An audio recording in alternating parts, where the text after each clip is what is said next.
Дойде време да започнем и есения дял от игра на книги. В четвъртия кръг играех те за моя сборник Брод през световете, няколко тъмни и не толкова тъмни истории. А участниците, които изпълниха условията и участват в жребия, са Венко Димитров, Стефка Стоянова, Неви Бекир, Зоя Христова, Вера Недялкова, Юлия Мачева, Божидар Иванов и Младен Минев. Сега ще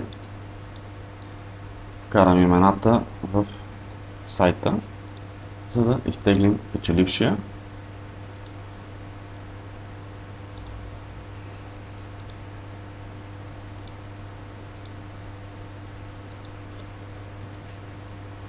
Така, Венко Димитров, Стефка Стоянова, Неви Бекир, Зоя Христова, Вера Недялкова, Юлия Мачева, Божидар Иванов и Младен Минев.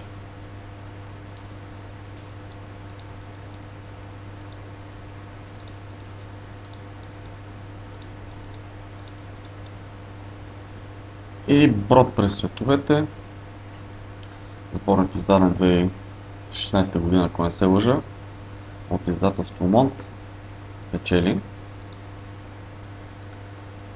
Зоя Христова. Честито на Зоя. Ще очаквам да се свържи с мен на лично съобщение. А за другите остават още два кръга от игра на книги. В единия може да спечелите 26 истории, а в другия може да спечелите Ангелите нямат криле.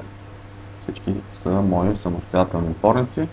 Благодаря на всички участници, успех и приятно четене на Зоя.